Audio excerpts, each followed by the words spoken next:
Kasi, ikay tigil pagkapitaki, kaya ako niyo kalaman kay Mexico. In His name we shall lift up our hands, because His loving kindness is better than life, our lips will glorify Him. Amen? God bless you, pagkatoman. So today come with an open heart, come and do something different. We have come to the second week of November, 2 more weeks and November is gone. Make today count, Unstoppable Church. Amen. Let's pray.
Kia tō mafi. O buke lelei mahu ai pe. Me he tau tangata ke he tau tangata. O ia ia awhiona. Maulau koe tāpua ki mo whakakoloa ka te maudau.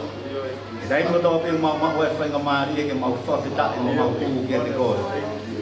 Leo mau tōu ka kau whamooni ki mau tolo e awhiona i mama o mau iai e ko hoa whasi su ke awe ke ngata anga o mamani. E tau ai peia e tuu ai whirika ni hanga ta'o. Kono hinga pe ko mau kau pa mo e awhiona. Kono hinga ia kule lei makua ia i pe awhiona. Te koe vai ki mau tō. Koe e ki hoko mai holau maare maa o ni ke te mafu ia whakatahanga.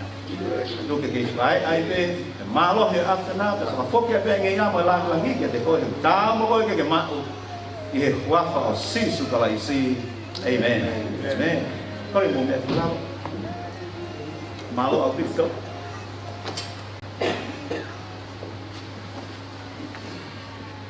Ade tau hoko atu ai te ki hono tāpua ki.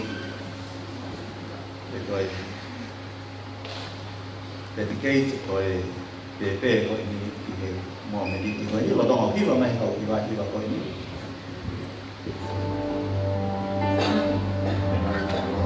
It's so good to be in the family of the Lord. It's so good to be in the family of the Lord. It's so good to be in the family, lasting family of the Lord. It's so good to be in the family of the Lord. Amen. Amen. Ke tohi koe a Selemiah, in the book of Jeremiah, chapter 1, verse 5. Verse ikono ni mau pihan whakarea. Nā mo ilo koe i he eki ai te u whakatuku koe i he whatu. Nā ku whakatāpui koe, pia tuutuuni koe, koe palo fita e ngahi pureanga. I kai koha pureanga petaha ki he ngahi pureanga. I he teki ai te ke hau me he manawa. Whawheta i ke eiki. O mai he ni ka te ki tau tolu he wholofola.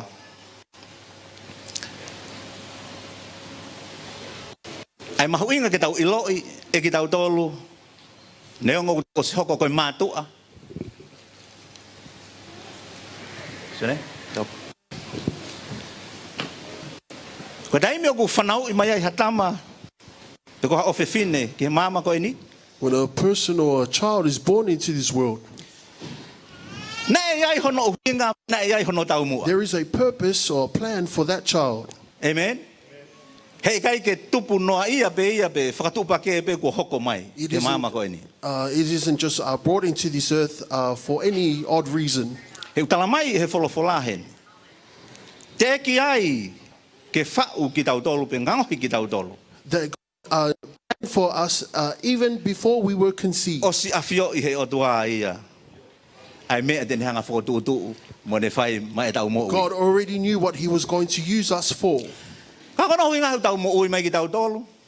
That is why our lives today, Pa kai ke tau ilo i ki tau tolu he tau tupu hake tau pēta tō ke tau mo ui mai pe ke tau whawhia maria ia mami mo teti. that as we grow up with our Pe parents, koe that tau we don't wako realize pe, these pa tau plans, mau e poto. or that we have an education and we Mau e tau gain ngā ue. knowledge. We have a good job, a good Pia mau me career. whamiri. We have a family. Pia hoko atu e tauhi koia.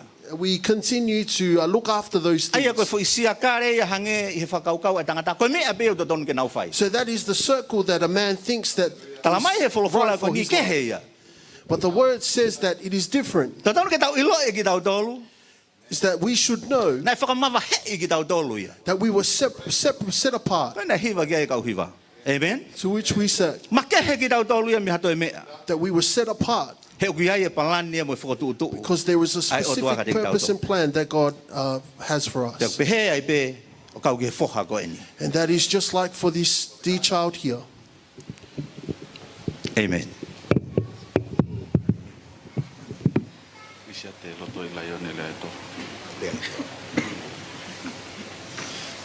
Wow.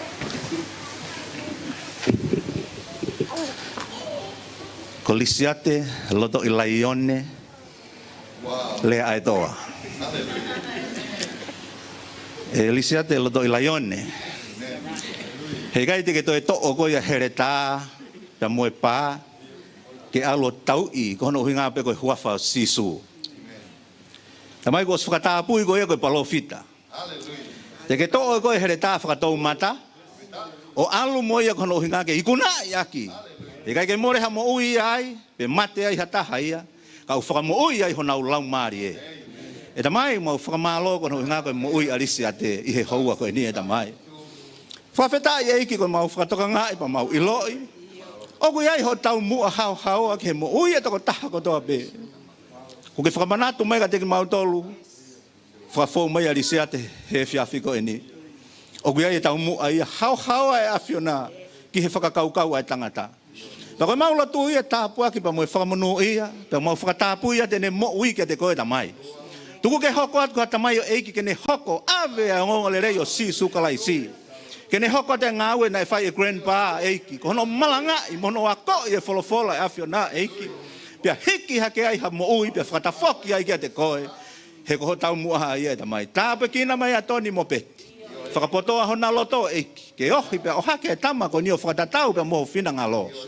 Ka ke I whakafoki ai pia nge iamo langi ke te koe, I he huafa o si sukalai si. Amen and amen.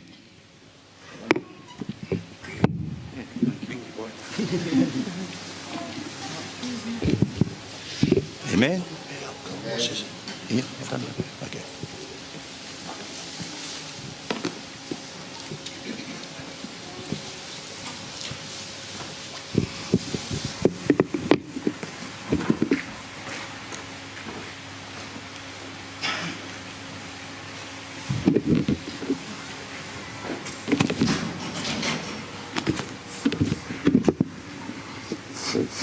Kore peke ufanga pe whakatapu na os whai whai kau, tari ki mou tolu ka mo tau timi, ka tau hoko ai peke tau wholawholako uilo ku fumao loloa o mo tau tu, vela e a, pe ku vame mo taimi. Lau ko e whainga maari e taimi ko toa peu. Whakoloa ke ai whai kau e vahe wholawholako. I count it a blessing and joy every time I'm given the opportunity to share the word. Pe ko lau ia ko e monuia oku pa mo ku family pe mo risia te loto lai. And I pray that it is a blessing for me and my grandchild that was just dedicated Ke vahe wholawholako ki utalanga mea ka peti mo toni. to share the word. I hadn't told my daughter and my son-in-law, Ka koe ni was whanofo e whai kau. but the pastor has already bestowed upon Kene hoko atu mea o whai kroen ba. that my grandchild would carry on in what I, as his grandfather, does. Mo vito whai kau. Tau sio whata mau ke toi a siona. Let us look together to the book of Jonah.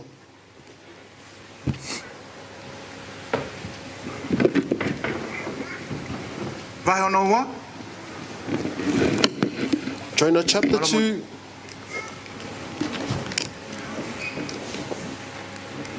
Ko kore peke u kamata lau atu me veso no tāpitu o e vahe uluaki.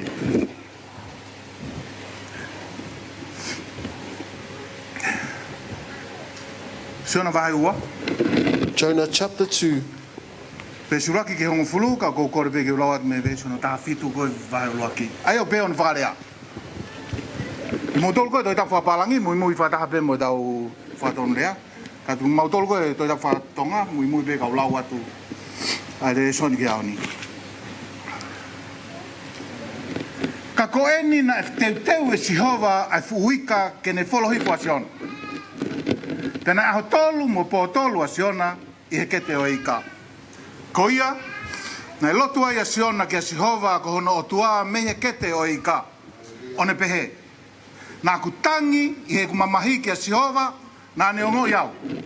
Nā ku tangi me he loto whaitoka, pe nā ne ongo i hokure o. He kokoe nā ke ri au ki he loloto, ki loto tahi, nā kui he loto moana, pe nā merei moho i fuau, i ho o ngahi ngalu, pe moho o ngahi pe au. Ko ia ne upehe ai. Kua uriaki atu au, mei ho ao, ka ne ongo ia, te utoi sio ki ho wharetapu maoni oni. Nai kāpui au he ngahi vai io, o au ki hoku lau maari e. Nai kāpui takatakai au e he loloto. Nai whakatakai ai rimu i hoku ulu.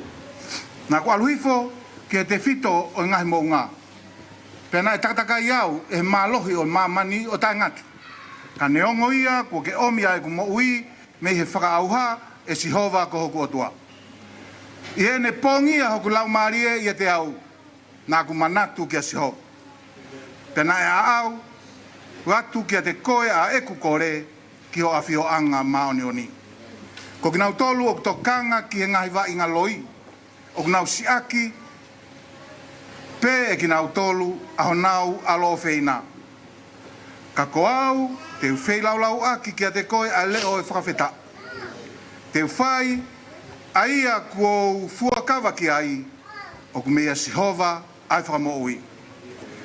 Vesio nongo fulu, pena e wholofola Sihova ki he ika, pena ne puaki atu a Siona ki he whanua moa. Pena e wholofola Sihova ki he ika, pena ne puaki atu a Siona ki he whanua moa. Pata mai whawhetai ho maulau maari e, i he whiawhini, whawhetai ko hawhainga maari e o kei tuku mai maki mau tolu.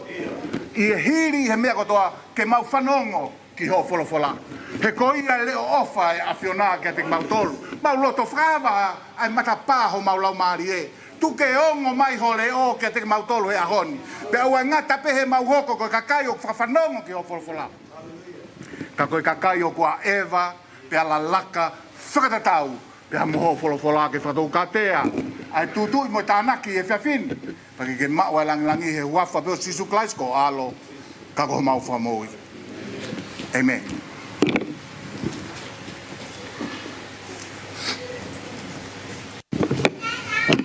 Ka pau te o maha ki whakaukau ke tau whamamau ki ani. If there's a thought that I want to bring to our attention today, Koe taimi to tonu ke to oi ki tua. it is the right time to be taken out. Taimi to tonu ke hua ki tua. It is the right time for you to be brought out. Come out. Amen. Te ki koi ki whakalalahi e puke. Before my illness had gotten worse, Koe mea nā kumanako ki ai api koe kuki. what I enjoy at home is home cooked meals. Pea koe mea kotoa pe nā kusai au ia ke ukai. And everything that I enjoy to eat, Nā kuako pea uia ke upoto hono kuki. I was taught to cook myself. Wiai pea moi recipe e whae kono ngahi a ke sipi e lesi mui moi mei mui.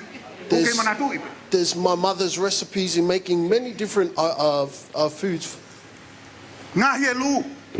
When I would make lu, Pea kau ka ngahi ai kerevi a ke sipi mo te mata. Oh, whatupu a kai. Mea kotoa pe nā kusai au ke ukai. everything that I enjoy to eat, Nā kuako katoa pe uia ke wangao. I learned myself how to cook. Ke osi e kuki, kau sio ka ana mo whanau hinau ke iki. Ah, mea hifu mon. Tā mai hapere. Something I enjoyed was that not only I would enjoy it, but my wife and my children, while they were young, would also enjoy my cooking. Ko ongo o mahu inga. E nā wifo ia he kuki go. I thought to myself, they take importance when they enjoy what I prepare for them. Ka koe mea kai ia, nā manako au pita uia ke ai. Kau koe ke upato hano kuki. But there are foods that I enjoy, but yet I am not skilled in cooking them.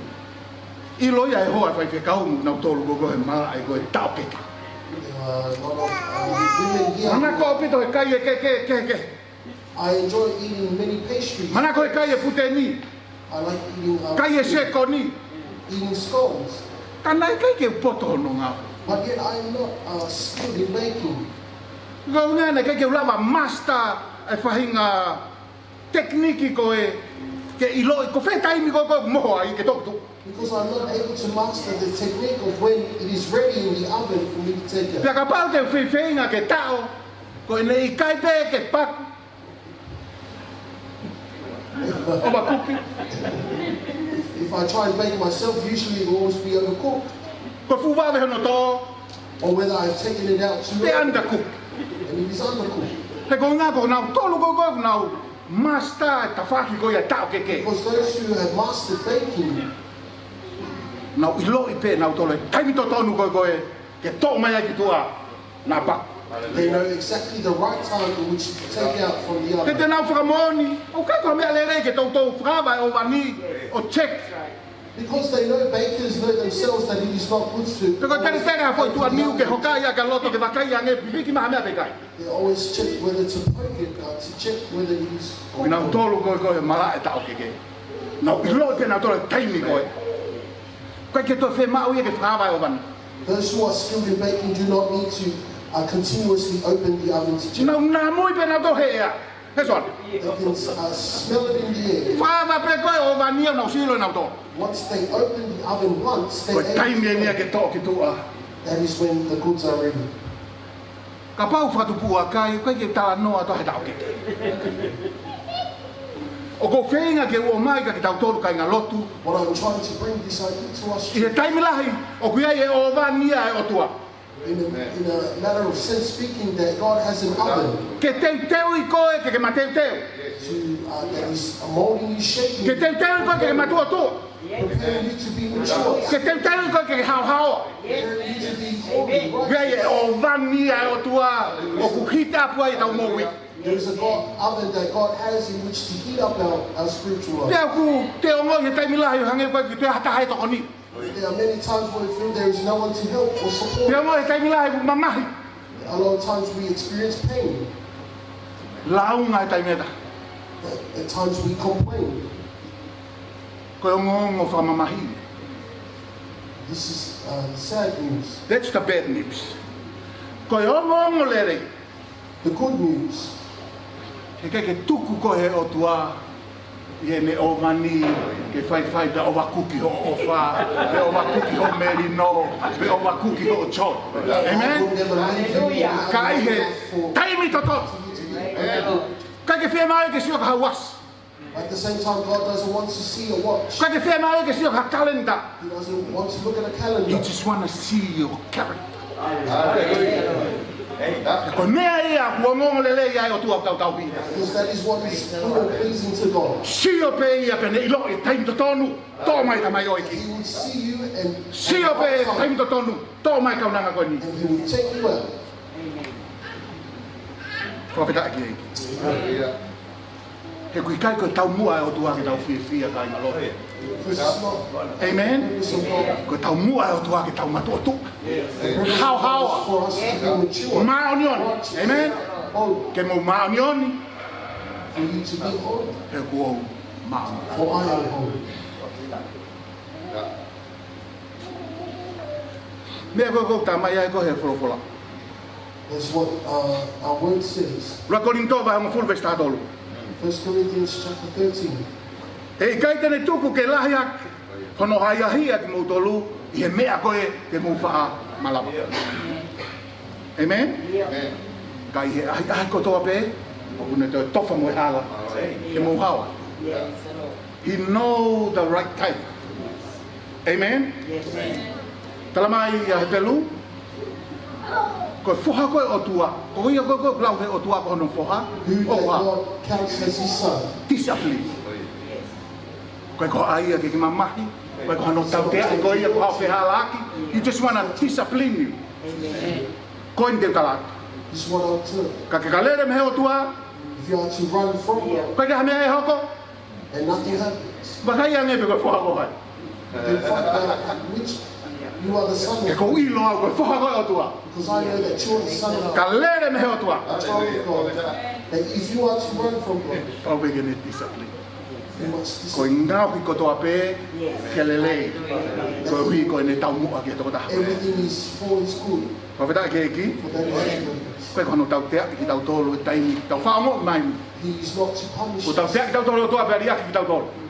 He will never leave or forsake Nau us. tolu ko ne ofai, But for those ne who hanga pe o truly tau love, tea i discipline pe nau. discipline them.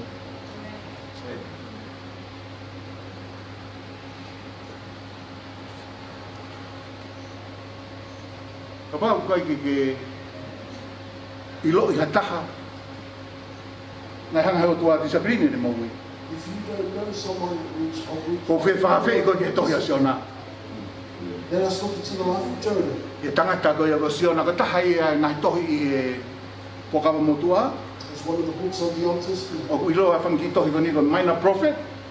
Koe ke pehe ia o nau toi si ang nau tolu ngai palo fita ke he. It doesn't mean that they are less of importance than others. Uhinga pe ia ki nau nau ang e nau ngai tohi. It's just because their books are much Tau shorter. palo fita.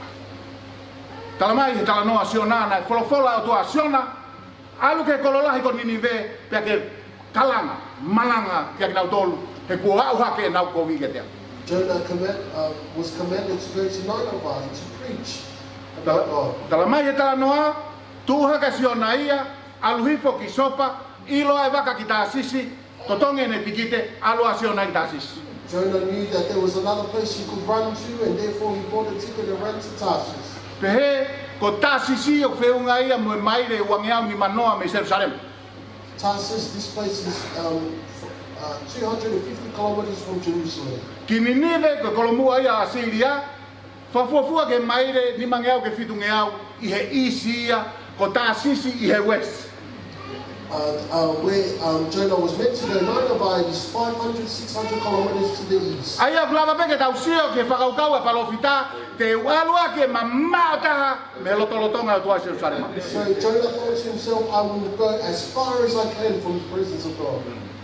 Pau ke tau ilo ka mene si hola pehe asion. We need to know why is it that Jonah ran away from God. Whakatatau ki e historia o Ninive ko kolomua e a Asiria. Towards, as we know of the history of Nineveh, which was Ko kakai ko ni ko kakai whairifia au pit. these people who dwell here, Peke nau ngata pe nau tamatei koe. not only would they kill you, Te nau toi hanga display ko he hala ke ilo i he toko taha kotoa na i hene a Asiria e whetu ko ni. they would display your dead bodies to send a message to everyone. Hufanga be whangatapu te nau tu koe. Tēnā e pehe he historia na e piled up ai kakai he nau hanga whotu he nau tamatei. Kakai pēna whairifia na nau lotu na toke tamatei kakai. Ke mahino o Asiria ni. And there were many people that the Assyrians had killed. Kakai ke ngatai, ko e ni e whiri o Israeli he taimi koe ni. Not only that, they were the enemies of Pe Israel. hei kai ke uhanga e au ia whakatare i a Siona he nehola. He ka pau e tu atu ki Ninive pe nau iloi ko Siona ni me Jerusalema. Ko e taha e ni ngai display koe hoko koe. And because they knew, Jonah knew that if they knew he was to go to Nineveh, that they would probably display his Ko body. ia, ko mea koe i he hola wa Siona, tangi Siona. E ki o te whekau au ia ki Ninive. Kill them all. Tam tei tātou nā toi, tai ni o te eki whakaela i kua loka nau tolu. Jonah told God, why doesn't he just destroy all of Nineveh? Ko nau tolu e me whiri o Israeli. Ko hea me te toi aluai ke nau ta whoki te whamoi ki nau tolu. How would I be able to get them to turn to God? Tamatei kotoana. Why don't you just kill them, Lord? O ia, to tongi heka he waka ki Tāsisi, tala mai lolotonga koe alu e waka. Seni mai he o tua. Seni mai he o tua, ai matani mālohi ke Siona. Te tala mai nei kamata ke mau e waka, be kamata ke ngoto taka. As Jonah was running away to Tarsus, there was a great storm that God had brought about to the boat he was traveling on. O si e nau lakwe ai uta koe e waka. After they had thrown off all the what the ship had contained, Pe kaurewa e ki waka, toko tāko toa pei waka he ni tua loto. the captain said for everyone to pray who was on the boat. Ko kakaia ni na kai ko kakaia me Israel. These people on the boat were not from Israel. Tala mai na ia pe hona otua na tolu pa ko whekau e ni ke nau takita lotu ke hona otua. It says in the word that these people on the boat had their own idols or their gods they prayed to. Kai ke ngata pe aluhifo a Siona ki sopa, Not only for Jonah to travel to this aluhifo a place, Siona ki wafu, He had gone down to the wharf, Tala mai wheka ke waka, toi alu hi fwoi ke takere waka o mohe ai. and that he had gone to the boat and slept at the bottom of the boat. Koe mea ndi tala atu. That's what I would tell you. Ka ke katalanga ta ke tutuni au tua pe ku finangalo o tua. If you are to disobey the command of God, You just go down. Down. Down. Na kai ke ngata pe alu ke takere waka a. Alu kitahi. Kai ke ngata alu kitahi ka. Alu ke kete ika. not only did he sleep at the Panong bottom, lele mai Unstoppable Church. he went and slept inside of Ka ke katalanga ta ke re o tua. If you are to disobey the O voice of God, whakaau pe a ko ia ki la. you are only heading down. Na kai ke ngata ai, e toi fihia noa mo kakai ke he ia. He waka. Other people who destroyed together with the ship, Koe ui ko ho ia. only because of your Amen. disobedience. Hau e ki waka. Sio ka siona lolo. Lolo tonga e lotu e kau waka. The captain came and saw Jonah. Tala mai mohe mau a siona. Other people were praying, but Jonah Toko was taha pe o ko wilo glava mohe mau he matangi ko sisu. Ka ko hinga e pisia mo environment mo mea koto. the only person I know is Jesus in the Bible who slept during the storm. Ke mohe a siona he waka. But for Tala mai Jonah ko to ma sleep in the boat, mutolu ko na folau tahi. for those who Pinga ke mohe ka pau e afa. it's a storm, trying to sleep.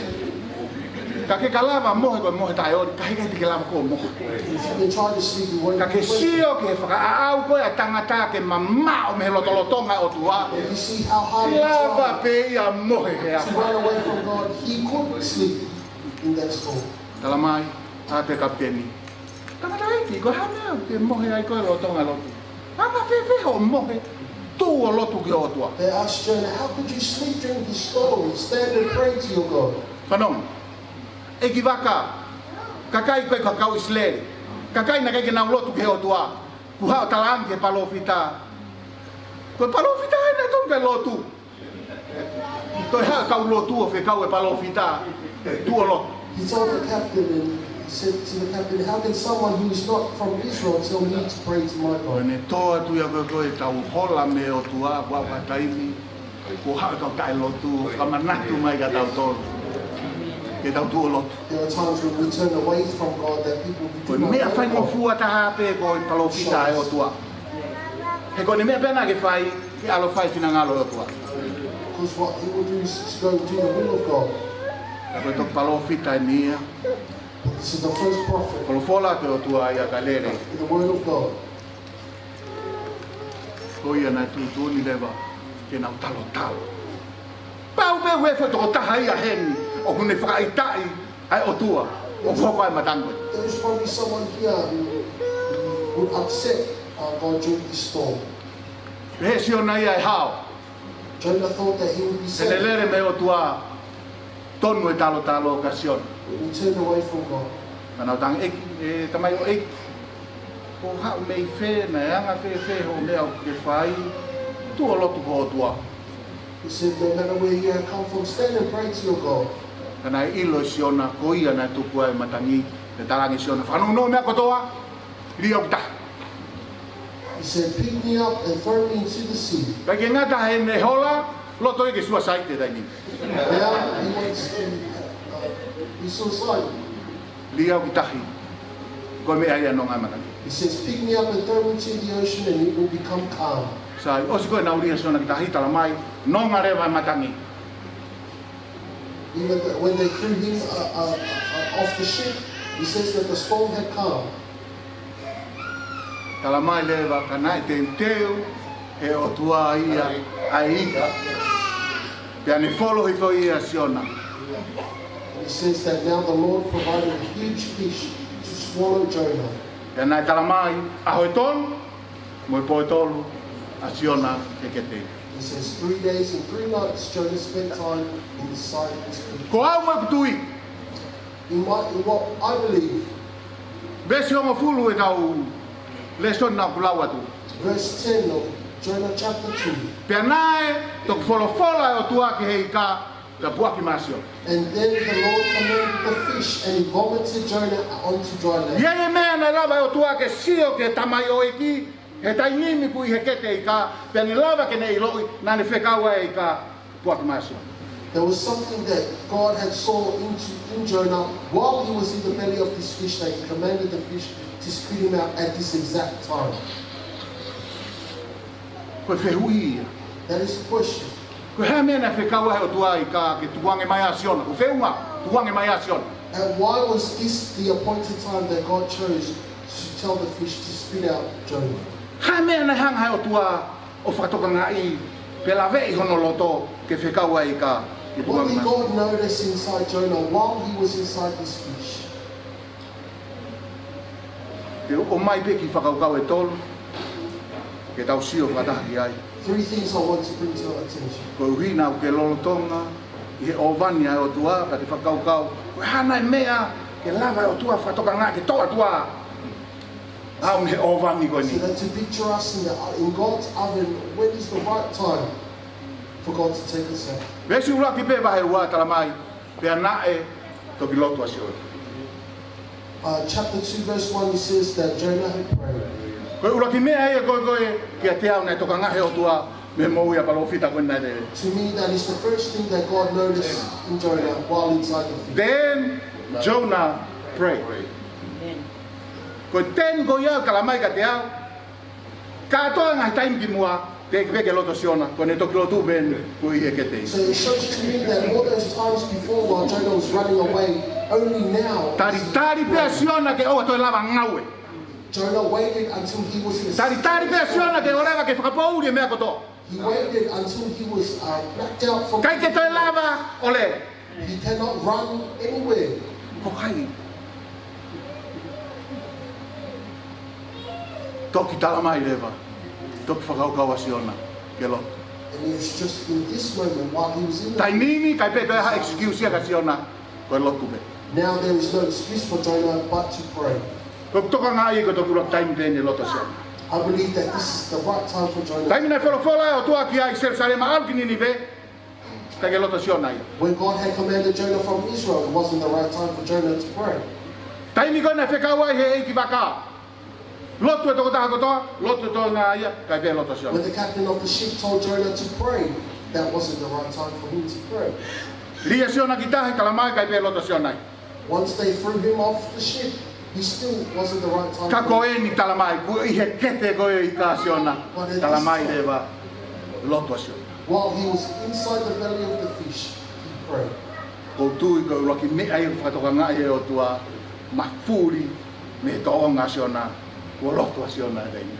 And now, because Jonah's in this situation, he's now able to pray. Talamai nei, loto mamahi a siona he ui koni nei whai, lere. Jonah was disheartened by the call to go to Nineveh, so he ran. Ma koe ni pai ki te lava siona lere, talamai rewa ta whokolo. And now, because he can no longer run away inside the belly of the fish, he turned to God and prayed. Kai ke toi kehe siona e mo toko lahi o tau tolu o mai te loto. Jonah is not that much different from us who come to church. O ne whai tuai pe o tua e mea tau kore, tau lere tau tau.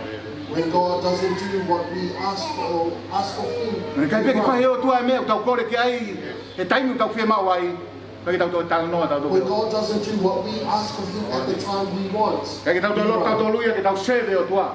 we no longer want to serve God. Kai tau tau tau tau fuaki ke o tua. We no longer want to give. Amen? Amen. Ka koe. E tala atu ke ki motolo an stopa po church. I'll tell you, unstoppable church. Koe tae lotu, mo ho lele me o tua, koe ke ha mea e i kurereia. Living a prayerless a life that is not without prayer. Kou whakaamu ke tau whi tala noa, kau tala angi siona.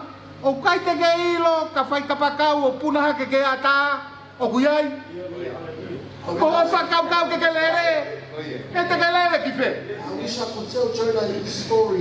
How can you run? You cannot run from the presence of God. Te kau ka ngahi o mohe ngai heri o kuiai. If I make my bed in hell, God is still there.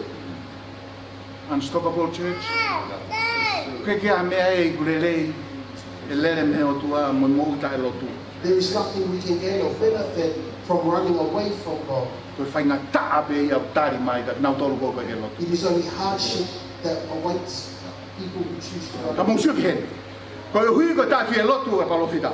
Because the prophet did not want to pray, Hanga e o tua. Whakawa e ne o mani. God Whakahua had tangatai ki ko opened ni his ki ai. heart and taken Jonah inside. Kala mai lewa toki lotu o siona. Me ke te ika. And then that's when Jonah was able to pray. Toki whakahua siona ke wheitu koe. Kai peke ni toi lava ko whaha mea. Just when Jonah had entered into a place when he can no longer do anything of his strength, Ka koe toki tala mai ko ni toki haui ai lotu he atamai e palofita. that's when he came to his senses that all he can do is Kai whake te aha TV ia ke te ika. There was no TV inside the belly of Kai te aha Facebook ai a ke toi ki check. There was no Facebook inside the Amen. belly of the Kai aha Netflix ai ke sio There whai. was no Netflix for you to watch movies. Koe ni toki hanga pehe o tua. But, ilo pehe o tua taim to tonu. Ka hua i tau tolu ke ne o wanu. But God knows the right time to enter us into his oven. Ke kai peke te hatau mea whai. Koe lotu pe o There's laki. nothing we can do but pray to him. Ka ko whie talatu e uhinga o whahanga he o tua. O awe tau tolu ke whainga tuunga pehe. Ke kai ke te hatau mea whai. Ka koe lotu. But I want to mention as to why God puts us in situations like this. Ko uhi o mauinga ke o tua ke tau iloi. Ai malohi koe. Koe lotu. So that we are able to know the power of prayer. Mauinga ke o tua ke tau iloi. Koe lotu o kuneli liu. Ai mea koe toa pe. That we are praying is changes everything. Ko ilo pea whatalatu. Koe lotu kuneli liu a ngahi mea. We know that prayer changes some things. Upgrade tu lewa e tau lotu e ahon. But today I want to upgrade us. Lotu o kuneli liu a mea koe toa pe. Prayer changes all things. Mea koe na whaingata. Things that were hard. Koe ne lotu pe whaingofua. Pray and you know Mea na ikai. things that were said. Koe ne lotu pe kuio. Pray and there is a yes. Te ki whakamoni atu pe. I he tau tohi. Ka koe le whakapapalangi. Pea maria whatonga koe ke peke asia. In both the Tongan and the English translation isn't shown. Ka ko hina mo a vea vea pea ko. Pea whakamori atu koe se me sta e ua he pelu. Te ki... Aia te ki he pelu no ko tu he ke mamafa ke toko tau tau. When we give a Hebrew definition that is shown in I he lea koe kau he pelu. Koe nauna ko toa pe wahano gender. in the nouns of the Hebrew Masculine Hebrew or feminine? has masculine and feminine pronouns. Pea koe mo ngai nauna niuta. Koe ke aha no... Koe ke masculine o koe ke feminine. There are nouns that are neutral. Pea koe e ngahi nauna ia. O kui he taimita tau pe. O lava pe ia masculine. Ka toi lava pe ia feminine. There are nouns in the Hebrew language that is able to be masculine as well as feminine. Kaua e nauna koe ni hika. So as the noun, the Hebrew word for fish. He koe lea whakahepelu ki he ika. Koe tak. T-A-G. The Hebrew word for fish is dark. Ka koe tak ko ia masculine. And dark is described here as masculine. Ka koe ika o toi feminine pe ia. Te o tānaki atu rewa ki suffix AH taka. Mahino pe? But here we are Whanau able, lelei pe he toki tānaki kātoa ki mo. so we are able to also make it a feminine by adding the suffix Sai o ku taha a e AH. lea ika i e lea whakahepelu. Lava feminine o lava masculine. So both the word fish in Hebrew language can be masculine or feminine. Ka masculine, ta. Ka feminine, taka. Yeah. Sai. Koe vesta fitu koe vahe uruagina o talatu. Lia siona ki tahi. Follow ia he ika, ta. So in verse 17 of the Masculine. first chapter of Jonah, when the fish is described in the Hebrew language, it is described as masculine, dark. Koe vesi ulaki koe vahe ua talamai kui he kete e ika siona. O feminine ia, taka. But when we come to the first verse of the second chapter, when it says Jonah is inside the belly of the fish, it describes it in Hebrew as feminine, Sai, dark. taimi koe nai follow i fua siona, te ke loto siona. Nai masculine ia ta. So when Jonah was swallowed and he had not yet prayed, the fish was masculine. Ka koe koe ne lotu ka siona, talamai lewa ia nauna tatau pe ke hika tatau, taka. But now that Jonah is praying inside the fish, the gender of the noun changes in the Hebrew language to feminine. Sai, nai whalo ko ia he i ka ki hono ke te ta. So he was swallowed, it was dark. Ka kua loto siona he wahe ua, ka moe vesi uraki, tala mai le waia, ririu e i ka ia taka. So now that he's prayed inside the belly of the fish, the word fish changes to feminine. Koe koe mai koe, Junior. Koe peri, koe kete koe i ka i hene masculine o kuia koe stomach. In the belly of a masculine fish is called stomach. Koe kete koe i ka hene feminine o kuha, womb. Yet the stomach of a feminine Koe mea koe na ne wholo hifo koe ke taiches ke tamate iai, lotu pe koe asiona, mafuria, feitu tatau na ton ke tu tamaki koe ki ai, become a nurture. Amen. Come on. Yes. Yes. Wow. Amen. Wholo he i ka asiona. so the fish had swallowed Jonah. Kamata ke ngā ue ke te ia i ka he kono natu lape na ke taiches e mea kotope. So as a predator being masculine, he would swallow Jonah to consume him. Ka koe uhi ko lotu asiona i. But as Jonah prayed inside the belly of the fish, I liu lewa, ai mea koe a koe nai ton koe ke tamate ka whakaaua ai. things changed that were meant to kill him Koe womb, into something that was ke nurturing him. nurture. Koe mea koe talatu ai koe lotu. As I said, prayer changes all things. I liu e ia, ai mea kotope. Amen? Ko ia kai ngā lotu. Koe hao ene a tau koe ni e wanoa ke osi. As we come to the ending of 2020, Koe tau alo e ni ki e wanoa wanoa. we are going on to 2021. Mo ilo ka pae aha mea ki tau kore, tuku ai kore ai resolution ia koe koe te ke alo lose weight, koe lo ia, koe te peke. Februari a taha ni mau ki o skuiti koe. Ka waha mea ke tau, te teu ki ai ki tau fōu, But there is something to prepare us for the new year. i tau iloi, koe lotu, o kune li liu e mea kotoa pe, That we know that prayer changes all things. whakalahi e tau lotu. Amen, na stopo mo It te. enlarges our hearts. Mea e ua o no ua ko sio ki ai to. La vei he o tua me mo ia tamai The oi. second thing that God had noticed in Jonah while he was in the belly of the fish. Tala mai he vesi hi wā, koe rea ne asiona hene lotu. Verse 9 in the second chapter of Jonah it says, Ko au te whei lau lau aki a leo o whakapeta. But I with shouts of grateful Whanau lere. praise will sacrifice to you. Lolotonga ini i he kete i ka asiona he tahi meti te leni ani. While he was inside the belly of the fish in the middle of the Mediterranean Sea. Koe lea ne asiona. This is what Ko Jonah au prayed. te o atu ke o tua a leo me koe whei lau lau o whakapeta. But I with shouts of grateful praise. Ko sio lewa tokanga he o tua me mo i asiona ka ke ngata pe. God knew that from the life of Jonah, O kuilo e siona ke lotu nai he tainim. he knew to pray at this moment. Toi whatonga o tua, ko matei teu e tamai o eki ko ni. O kune ilo, ai whei tu to tonu, ke whai me ai e whawhitai. And he knows from which place to give praise to God. Whanau le rei, ilo e siona, whei tu to tonu, ke whai me ai e whawhitai. Jonah knew the right place from where to give God praise. Kei ke palapare mai au, ka pana e talamai o se vesi hongo fulu, whei kau ke puaka siona. I wouldn't be surprised if it was told for Jonah at the end of verse 10 to be Ke toki o silent, hake ai e siona e whawhitai. that Jonah would give the praise to God E there. kei ke wahaware au ke talamai, kui he tempare a siona ke whawhitai ai. I wouldn't be surprised if it says that Jonah was in the temple and then he gave praise to God. Ka kulolo tonga ine nei e kete ika. But while he was in the belly of the fish, I he loto tahi koe tahi me te leni ane. in the middle of the Mediterranean Sea, Whakaukawa siona ko whi tuta tonu ene ke o hake ai. Ai whi lau lau e whawhitai ke this is the place I should give praise to God. he koe. Because Koe taimi ko koe, o kui ki he kete ai o i ka hata.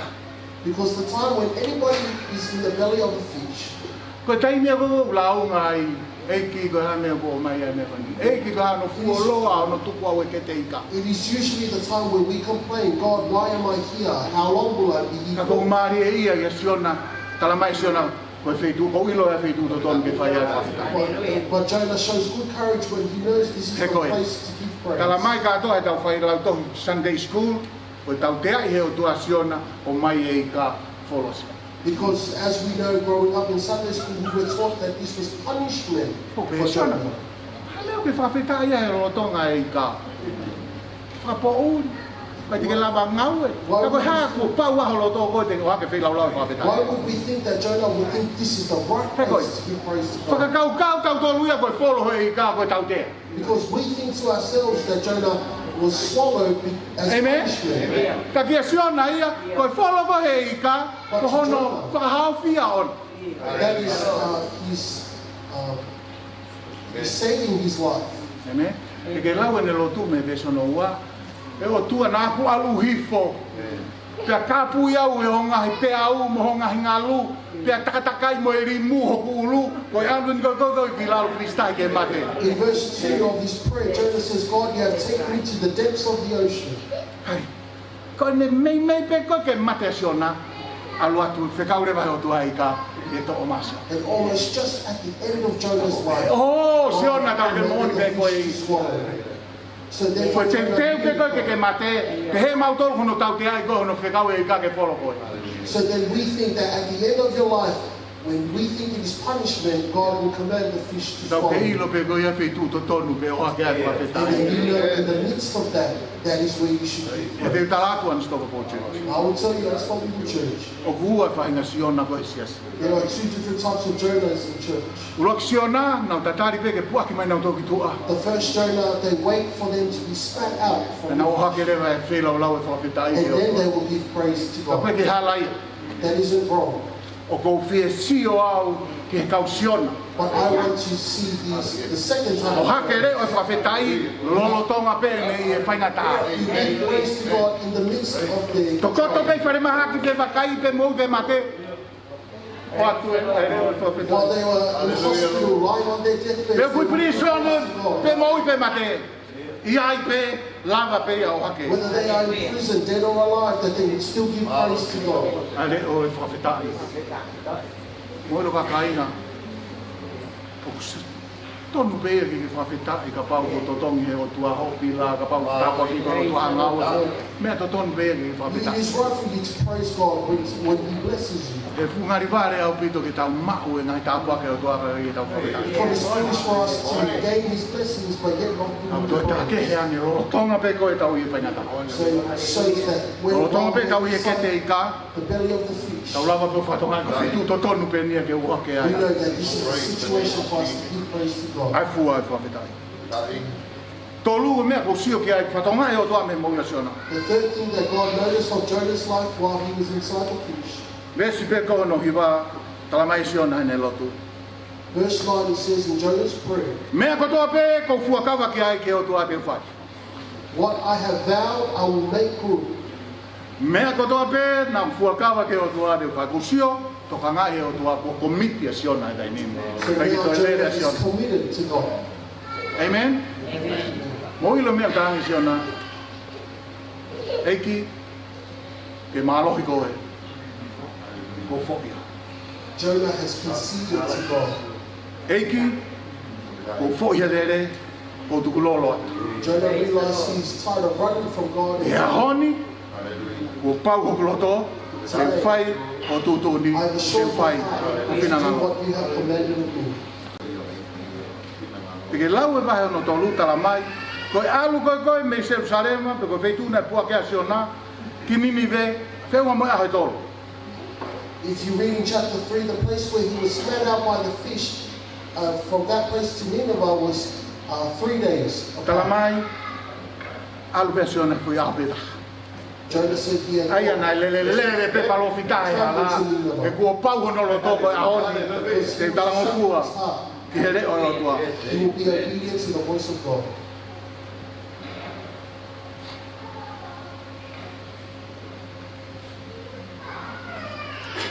Whatonga e wahe ono tolu, na kei te ulaua, Chapter 3. ka nai tala mai. Ka nai toi hoko mai, ai wholofola o tua, ki asiona, o hono, i unga ua. Vai tolu. In chapter 3 it says that the word of God had come to Jonah.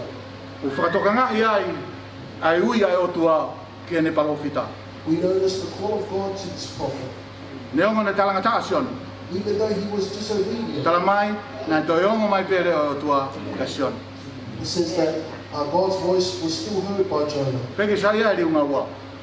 He didn't like hear his voice be repeated. Te ko ilo ia ma ko o se tua ua, mo tua tolu, mo tua wha, mo tua nima, mo tua ono. But I like a God who give us another chance. Hallelujah. Amen? Amen. Ufatongai, na kai ke liliu a whekau ia ke sion. But Jonah's commandment did not change. Kei whekau tatau pe, alu ki Ninive, kalanga ki ai, malanga. God had the same command for Jonah after he was spat out from the Ko toka ngai au koe mea peru liliu, What I noticed, the only thing that ai had changed character koe, koe palofita. was the character of Jonah. Palofita na lere ko lotu ia daini. The prophet who would run away. Palofita na talanga taa, whawhita ia daini. The prophet who would be disobedient, now he's praising God. Palofita, o siona e nia daini, tala mai, o komite siona. Now he's committed. Ato ia whapapau ke o tua, koe mea koe na palomesa koe te whai, ke He's wawa. giving his heart to God, his promise. Ko ia ka ngalot Unstoppable Church. Fu whakawareware a puto ka tau whakaukau ki tau tanga taa ke o tua pa tau lere. Therefore, let us not think that it is good for us to be disobedient to God and run away from Him. E koe ai ke tau lere ki te. Because then where can we run to? Kau whi mau he o tua ai a, ke ne wakai mai ke tau tolu. But God wants us Tau ilo, ai malohi e lohi. to know the power of prayer. Tai ngari au pito i mo kau palo whita ke tai lohi. Tau lawa whawhitai, me he lotonga pe koe whainga taa tau. We are able to praise Tau even kei in lawa our pe hito tau troubled ni ma, circumstances. talange o tua, ke kei o tua pe koe. That we are able to say God who is still God. Kaki ngatai, Not only that, tau lava, kapapau i tau loto. Ko e uia e o tua, he kai pe tau niriwea ka koe. the will of God is Te will ke not lere change. pe, te tangata, o whai ho loto, ta he kai pe ke tau niriwea o tua. O ke i ui pe o tua, But yet God is atu still another the same chance, calling. atu another chance, atu another chance. Yes. Hallelujah. Ka oreva pe tau komite tau mōmi. Until we can commit our life. Ta tang eki, ke whai ka atoa mea, na kua kama ke whai. God we can do one rest. Para mai, whawhitai ko maulau mai e. Whawhitai ko tala noa siona, ku katoa e kau palo whita. Ngata pe e siona i hoke i aluholo i Jerusalem mana ki whakatatau. Hange ko e poe tolu mo e ahe tolu a siona he kete i ka. E pehe a poe tolu mo e ahe tolu a whohai tangata i he kere kere. Whawhitai ko e le soni ke ako na kiki mau tolu. Hallelujah. Ke mau hoa ki whē me he lotolotonga a whionao ke iai pe koe i. Hallelujah. Tai milahi mau fōu he whainga tāpa mau lau. Whē ke mau whakatoka ngai. Koe te ke whakasio koe ia ki a taha o kulawa mea. Ke whē whakasio pe koe ke mea ngau ea ki a taha. Ku lolo ka kato atu ene mo ui. Whakapapau i hono loto ke talama fua ki a te koe. Praise the Lord. Ke mau e langlangi i tomo e whawhetai. E a honi e Unstoppable Church. E hua whakao sisu klais ko al. Ka ko mau whamo. Kore peke kau hiwa.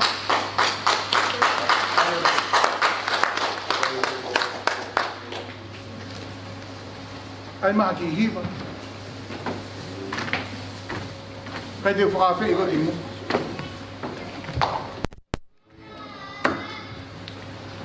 Ka ko tau hawen ke tau alu ke osi taun.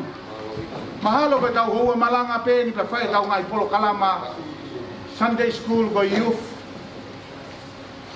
Te tau tuk whanong malanga pe e te teo e Christmas i pa mo tau tau ko. Ko whe pore i koe i o nofo anga pe. Whe ke tau hanga hake eiki ko loto ki toi whalahi e loto e lotu. My prayer life. Whalahe ai whawhetai. A koe ki mau tolu ke mau lawa whawhetai he lotolotonga e whaingata. Mau lawa whatoka ngai honi mau ke fua nong nou. A wheitu pe te mau iai o kuke iai. Reke ngata ai. O mi mua whainga loto, koe ni koe aluen ke ose taun. Ia whainga loto, whapapau. Ko tau tau tu kotoa ko ni we ui ai o tua i ho mumui. Ke to li ui.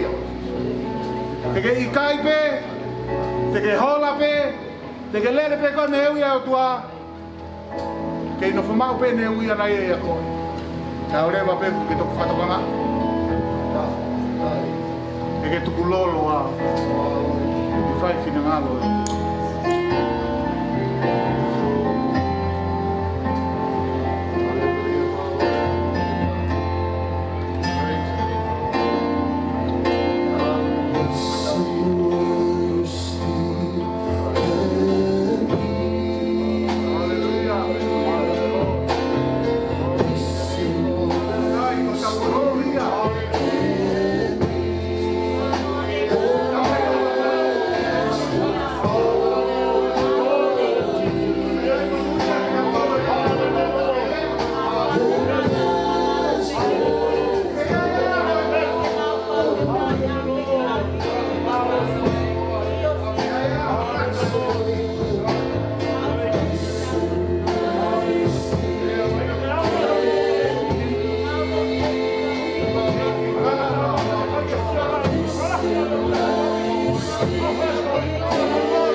fio ko la mani manioni. No mau ia se unstoppable church fai te kau mo tanga lo tu. Ona hiri ka fai do tanga. Malo ni.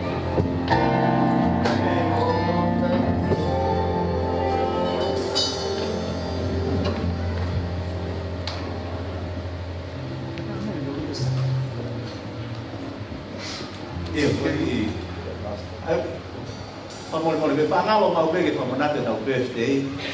Ori na os te pamanate be ke sekretari no ke apa mau na to be ke tau lotu ia.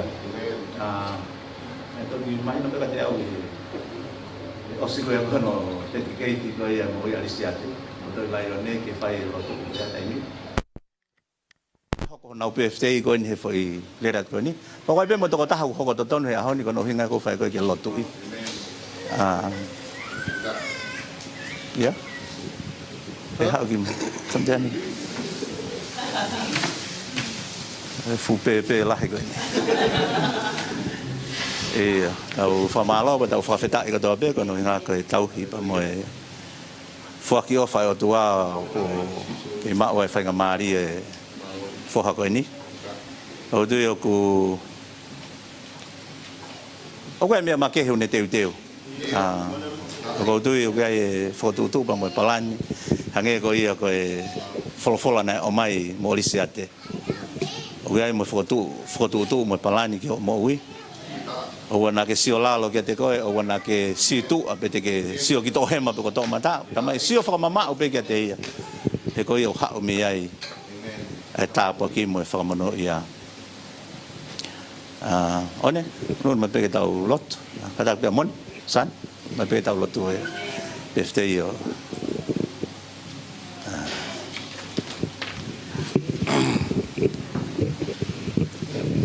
mon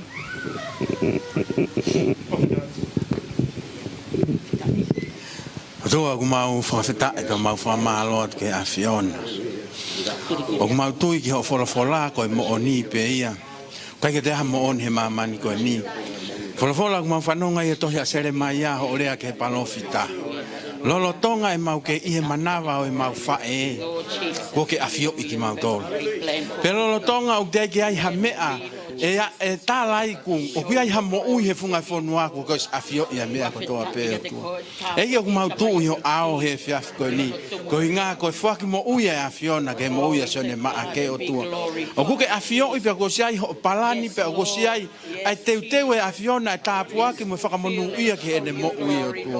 O ku mau lotu o tu ke o mo na to ho ta pua ki pe mo fa mo nu ia me ho tamayo e ki o tu. Ngari ta ata ne mo u si a fe tu be ia ho tamayo e ki e hala pure anga e ngawe anga pe ko fe be ha fe tu e tua malu hao e afiona o tua tuku ke faka kakato o palani ka mo ta mu a he ne mo o tua ta po kina ke ta lo fu o tua ko hinga ko ngai palani mo ngai foko tu ko to pe o tua tu ke tu lo e ka faka kakato a fina ngalo e afiona ta po kina mai fe ka u pe he ke ne fa e tua pe he ke to nga no family ma hoko pe ko kakai ke pou i ne mo ui ke faka kakato e palani ma mo ta mu e afiona tu ke lang ia pe afiona e mo ia se ma ke o fai wa o ke ngata anga o fa foki pe lang i mo gloria e faka fita i mo faka apa ke o pe ia ta ngata pe ta ngata happy birthday tau fianza make 21 eh Size 21. Happy birthday to you. Happy birthday to you. Happy birthday, dear Siobhan. Happy birthday to you. Happy long life to you. Happy long life to you. Happy long life, God bless you. Happy long life to you. Go lele moi allo fa. Muy,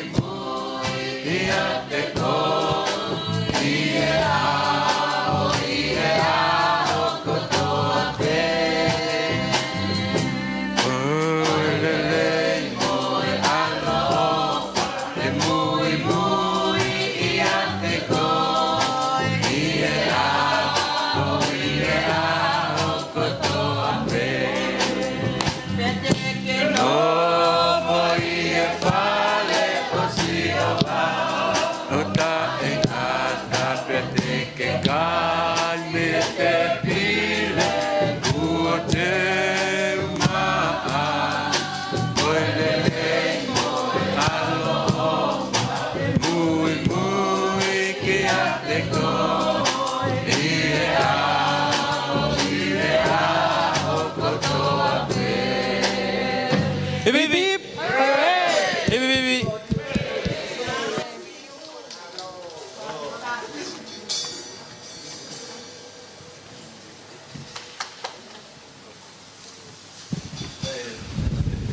so